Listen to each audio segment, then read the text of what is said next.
आदाब दोस्तों, मैं इकबाल तकी शेरकोटी आज आपके सामने किसी भी राजनीतिक मुद्दे पे बात नहीं करूंगा। किसी भी ऐसे मुद्दे पर बात नहीं करूंगा, कोई महंगाई पर, बेरोजगारी पर, शिक्षा पर, युवा स्वास्थ्य पर।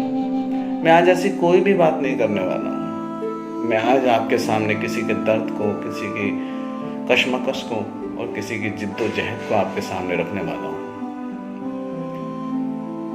असल में हम लोग अपनी जिंदगी अपने हिसाब से जी रहे हैं और सिर्फ अपने लिए जी रहे हैं। हमें पता नहीं है कि हमारे पड़ोस में क्या हो रहा है, हमारे घर के पीछे कौन भूखा है, कौन प्यासा है, किसको खाना मिला या नहीं मिला।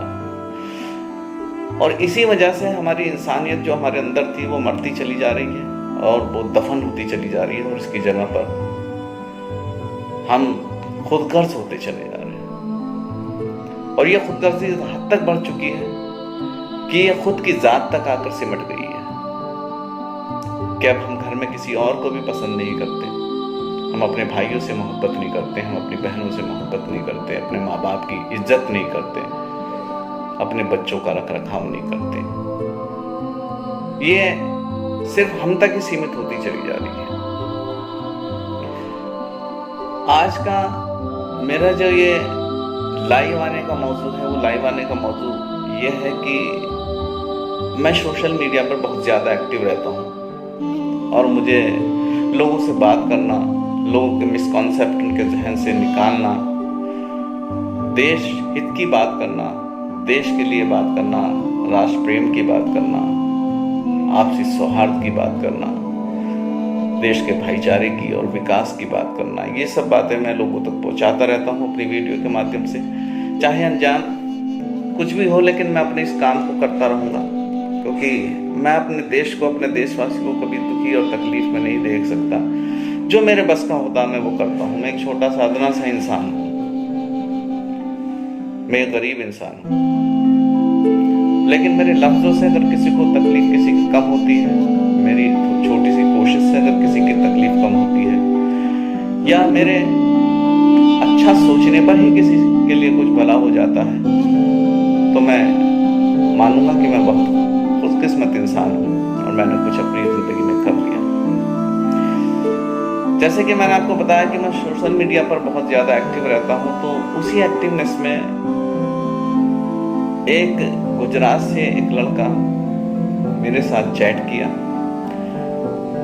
मैंने जो बात लिखी उसने मेरे धर्म के बारे में कुछ बात लिखी।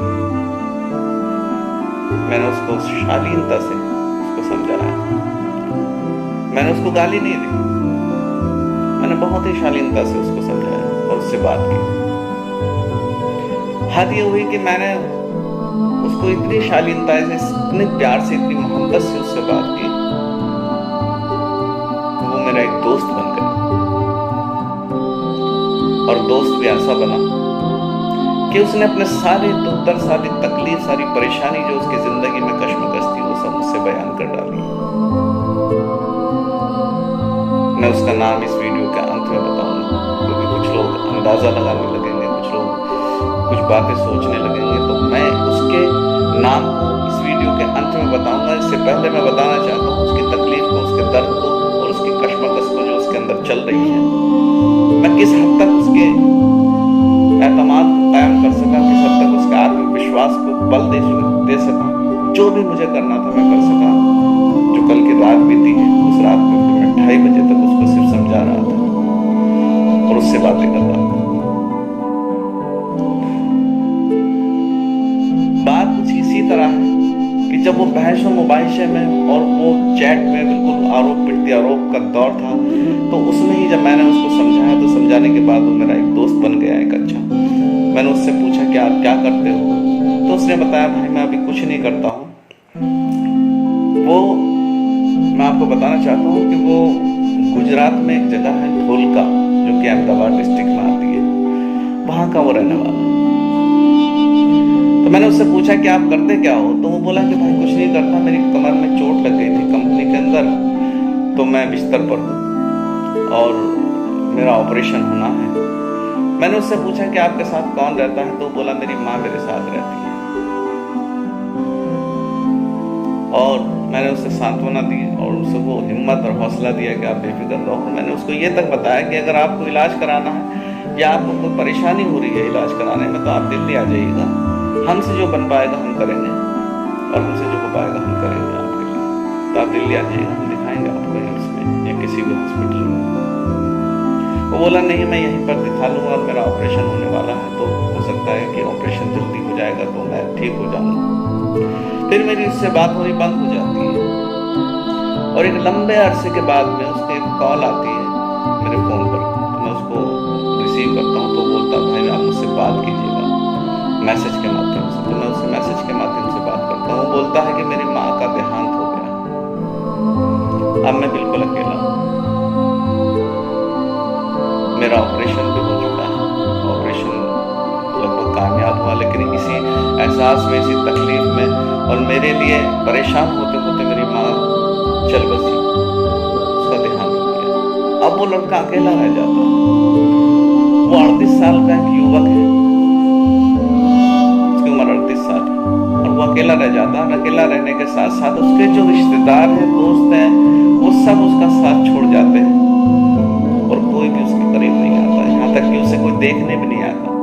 कल रात जब मैं उससे बात कर रहा था तो मैंने उससे पूछा कि क्या काम करते हो, तो उसने रोहसी अंदाज में मुझे एक मैसेज में जवाब दिया कि सुबह से मैंने कुछ भी नहीं खाया।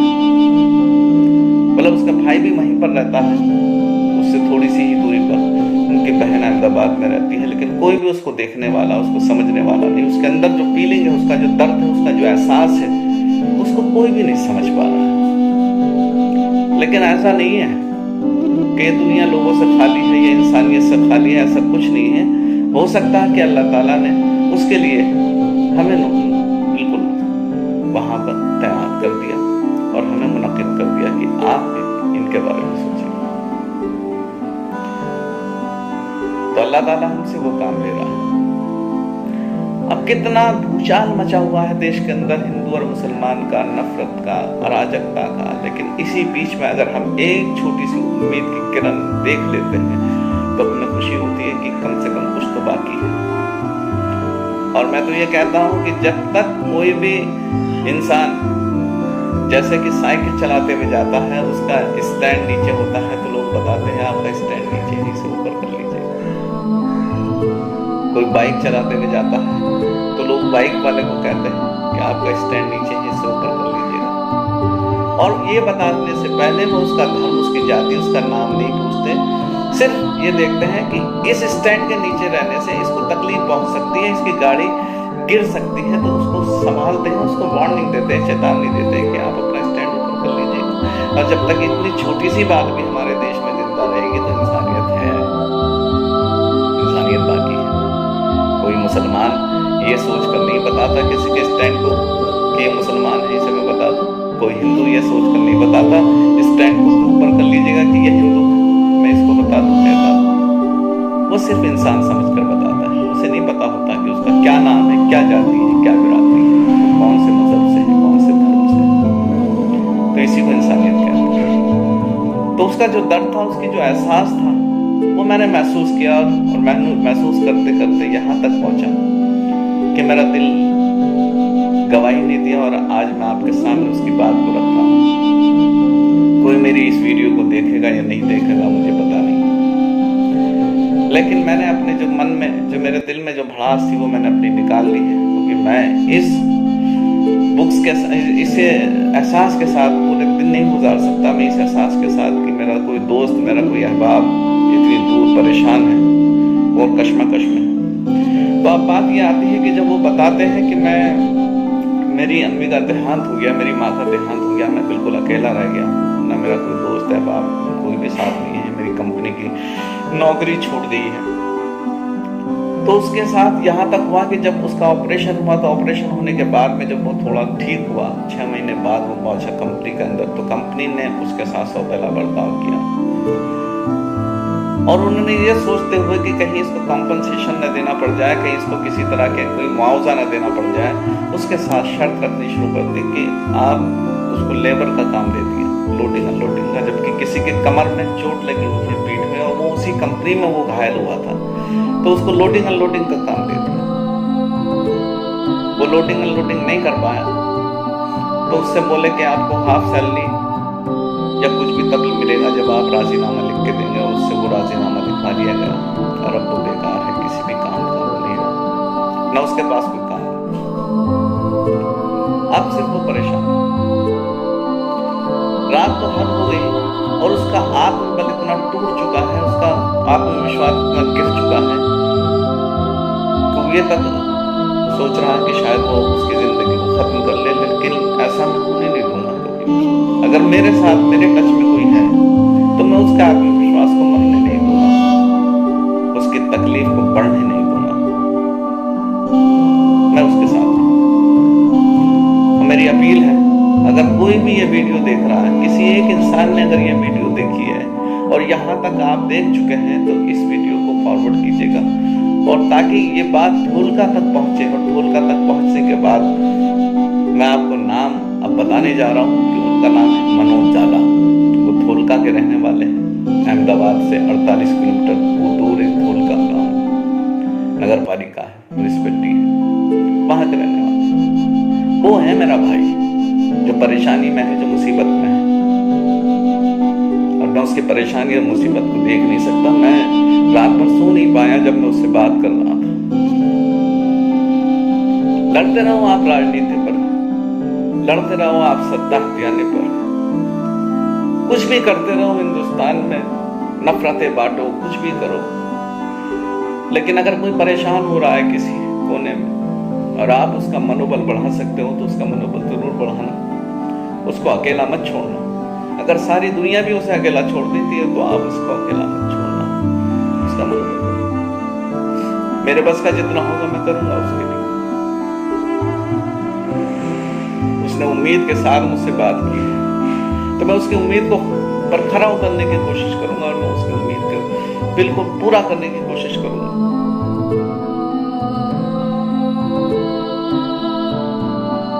आप लोगों से सिर्फ एक रिक्वेस्ट है, इस बात को आगे तक पहुंचाइएगा ताकि कोई वहां पर शांति पॉलीवेव के नाम से कोई कंपनी है ढोलका के अंदर जिसमें वो काम करता था, और मनोज जाला उनका नाम है। ढोलका म्यूनिसिपैलिटी के पास में उनका घर है। हो सकता है कि कोई अधिकारी, कोई नेता, कोई मंत्री, कोई संतरी तक ये वीडियो पहुंच जाए और पहुंचने के बाद में उसकी जिंदगी को बहाल कर दिया जाए और वो अपनी जिंदगी के कुछ पल खुशी के साथ गुजार सके, उसकी नौकरी वापस मिल जाए या उसको कोई दूसरी नौकरी मिल जाए जिससे वो अपना जीवन यापन कर सके, या फिर उस कंपनी से कोई बात करे, कोई मंत्री, कोई नेता, अभिनेता, और उसको नौकरी मिल जाए, उसकी जिंदगी ट्रैक पर आ जाए। अगर उसके साथ कुछ भी होता है, वो कहीं चला जाता है या खुदा ना खास्ता वो परेशान होकर आत्मविश्वास खोकर अपनी जान दे देता है, आत्महत्या कर लेता है, तो इसका जिम्मेदार आप और हमारा पूरा समाज होगा। हम सब लोग गुनहगार होंगे, हम सब लोगों को जवाब देना पड़ेगा। हम किसी के मनोबल को गिरने नहीं दे सकते। हम जाति या धर्म देखकर किसी की मदद नहीं करेंगे, हम इंसानियत देखकर मदद करेंगे। हम किसी के साथ इसलिए नहीं खड़े होंगे कि ये मेरा हम मजहब है, मेरी हम जात का है, या मेरा करीबी है। हम सिर्फ इसलिए खड़े होंगे क्योंकि वो एक इंसान है और हमारा फर्ज है इंसानियत की खिदमत करना, इंसानियत की सेवा। खुदगर्जी अलग चीज है कि हमें राजनीतिक खुदगर्जी है, हमें पैसा कमाने की खुदगर्जी है, लेकिन हमारे अंदर ये इंसानियत मरनी नहीं चाहिए, इसको जिंदा रहना चाहिए। बस मैं अपनी बात को यहीं पर खत्म करता हूँ कि शायद अब मैं ज्यादा नहीं बोल पाऊंगा क्योंकि मेरी आवाज भी बदल चुकी है और मेरा लब लहर भी बदल चुका है और मेरी आंखों में आंसू, तकलीफ है। हो सके तो इस वीडियो को आगे बढ़ाइएगा, इसको शेयर कीजिएगा ताकि ढोलका गुजरात में अहमदाबाद से 48 किलोमीटर दूर ये मनोज जाला जो अपनी जिंदगी को कश्मकश में गुजार रहा कर रहा है, अकेलापन महसूस कर रहा है, ये सोच रहा है कि उसका कोई साथ नहीं देगा, तो बन जाइए उसके लाठी और उसको कम से कम उसको जिंदगी जीने का तरीका आ जाएगा। वो अपनी जिंदगी की डगर पे वापस चला जाएगा और फिर वो आपसे कुछ नहीं मांगेगा। बहुत खुददार आत्मविश्वासी इंसान है, बहुत आत्मनिर्भर है वो। मैंने बहुत कोशिश की उसको मदद करने की, लेकिन उसने मना कर दिया कि नहीं भाई। तो वो खुददार है, वो उसको मदद नहीं चाहिए। वो ये कहता है मुझे मदद नहीं चाहिए, मुझे मेरा अपना वो खोया हुआ वकार, मेरा खोया हुआ आत्मविश्वास चाहिए। वो मेरे साथ जो धोखा हुआ है वो धोखा मुझे नहीं चाहिए। मुझे मेरे इमेज चाहिए, मेरा वकार चाहिए, मेरी इज्जत चाहिए, जो थी मेरी इज्जत वो वापस चाहिए। मुझे मेरी नौकरी मिल जाए, मैं अपनी नौकरी पर चला जाऊं, बस और कुछ मैं नहीं चाहता। बाकी मैं अपनी दुनिया खुद बसा लूंगा, वो ये चाहता है। तो प्लीज आप मदद कीजिएगा। मैं आपसे विनती करता हूँ, मैं आपसे इल्तिजा करता हूँ, दरख्वास्त करता हूँ कि मदद कीजिए।